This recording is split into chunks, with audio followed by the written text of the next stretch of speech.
সবাই? আশা করি সবাই খুব ভালো আছো, আমিও খুব ভালো আছি। আমার নতুন ভিডিওতে তোমাদের সবাইকে অনেক অনেক ওয়েলকাম জানিয়ে আজকের ভিডিওটা স্টার্ট করছি। দেখো এখন দুপুরবেলা, এখন হচ্ছে আমি একটু রেডি হচ্ছি, যাব এক জায়গায়। তো কোথায় যাচ্ছি সেটা তোমাদের সাথে ব্লগে শেয়ার করব। তো এখন হচ্ছে রেডি হব, মেকআপ করব আর কি। তো চলো মেকআপ টেকআপ করে রেডি হই, তারপরে আবার আসছি তোমাদের সাথে কথা বলতে। এই যে অর্ধেক মেকআপটা করেছি, করে এখন দেখো তোমাদেরকে দেখাচ্ছি। আর এখনও কানে দুল পরবো, গলার হার পরবো, মাথাটা মানে চুল আঁচড়াবো, একটা ক্লিপ মারবো জাস্ট, আর কিছুই করব না। তো চলো পুরো ড্রেস ট্রেস পরে আবার আসছি। ঠিক আছে, এই দেখো আমি রেডি হয়ে গেছি। চুলটা বাঁধিনি কারণ অনেকটা দূরে যাব তার জন্য। আর হচ্ছে মানে ওখানে হেলমেট পরবো মাথায়, যার জন্য চুলটা বাঁধলাম না। যেখানে যাচ্ছি সেখানে গিয়ে তারপরে চুলটা বাঁধবো। দাঁড়াও, ব্যাক ক্যামেরায় পুরোটা দেখাচ্ছি। আর তোমাদের তো বলাই হয়নি যে কোথায় যাচ্ছি হচ্ছে বিয়েবাড়ি, একটা রিসেপশন আছে, সেখানে নেমন্তন্ন আমাদের, সেখানে যাচ্ছি। আর বাইকে করে যাব। জায়গাটার নাম হচ্ছে ধামুয়া, সেটা ওই ডায়মন্ড হাবড়ার ওই দিকটা, যতদূর সম্ভব আমি ঠিক জানি না। তো আমার হাজব্যান্ড আর আমি যাচ্ছি, আক্কু পাক্কু বাড়িতেই আছে। তো চলো যাওয়া যাক।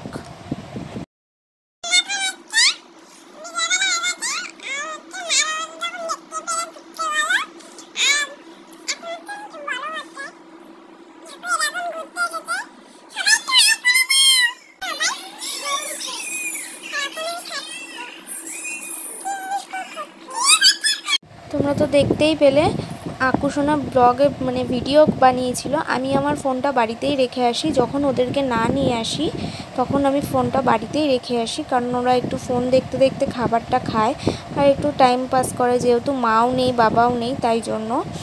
তো চলো দেখো আমি বিয়েবাড়িতে চলে এসেছি। আর এই যে বসে রয়েছি, বিয়েবাড়ি পুরো ফাঁকা, কেউ এখনও আসেনি। আর সবার আগেই মানে আমরা ফার্স্ট এসছি আর কি। আর এই যে দেখো মানে বউ বসবে সেই জায়গাটা খুব সুন্দর করে সাজানো রয়েছে। তো চলো চারিদিকটা একটুখানি ঘুরে ঠুরে দেখবো, আর স্ন্যাক্সে কী আছে সেগুলো একটু ট্রাই করব। আর আমি যেহেতু ফোনটা নিয়ে আসিনি, সেই জন্য আজকে আমার হাজব্যান্ডের ফোন দিয়ে আমি ভিডিওগুলো করেছি। আর তার মাঝে দেখো আমিও একটু বউয়ের জায়গায় বসে বসে ভিডিও মানে করে নিলাম, যে বউ যেহেতু আসেনি ফাঁকাই রয়েছে। আর কমেন্ট করে জানিও আমাকে কেমন লাগছে দেখতে।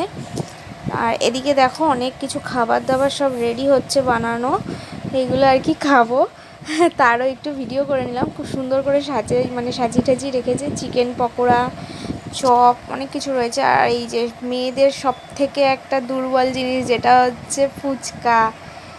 আমার মতন কে কে ফুচকা খেতে ভালোবাসে বলো তো? আমি তো একদম টপার টপ, অনেক অনেক ফুচকা খেয়ে নিয়েছি। আর এদিকে আমি এখন একটুখানি ভিডিও শ্যুট করছিলাম, আর পিছন দিকে মনে হচ্ছে না সিঁড়িতে আমি ঝাড় দিতে দিতে নামছি। যাক ভালোই হয়েছে, নতুন জামাটা আর কি আমার ভীষণ নোংরা হয়ে গেছে। আর এদিকে আমি ফুচকা খেতে চলে এসেছি, আমার বরমশাই ভিডিও করে দিচ্ছে। আর তোমাদের তো আগেই বললাম যে অনেক ফুচকা খেয়েছি, সত্যি কথাই গাইস আমি অনেক ফুচকা খেয়ে নিয়েছি। ফুচকা খেয়েই আমার পুরো পেট একদম ভরে গেছে। তারপরে দেখো ওপরে চলে এসেছিলাম অনেকটা লেট করেই আর কি, ছেলে আর বউ এসেছিলো আর কি। তো এসে এখন তারাও অনেক ব্যস্ত, রিসেপশনে সবার সাথে ফটো তুলছে, অনেক লোকজন আসছে। তার মাঝে আমিও একটু ফাঁকা পেয়ে গেছিলাম, আমিও তাদের সাথে ভিডিও করে নিলাম। আর এই যে এখানে বসে রয়েছি, দেখো আমার পাশে যে দিদিভাইটা বসে রয়েছে, সেই দিদিভাইটা মানে ওখানেই থাকে, তো ওদের সাথেও আমাদের একটু চেনাশোনা রয়েছে। তার সাথে একটু ভিডিও করে নিলাম, আর মাঝে আমিও একা একা একটু ভিডিও বানাচ্ছিলাম। কি করব, যেহেতু অনেকেই মানে চিনি না, যেহেতু নতুন জায়গা। আর এই যে এত গরম, খালি গরম গরম করছে, আমার বরের মাথা এমনিই গরম হয়ে গেছে। তারপরে দেখো আমরা খাবার টাবার খেতে বসে গেছি, অলরেডি খাওয়া দাওয়া কমপ্লিট। এখন হচ্ছে বাড়ি যাওয়ার পালা।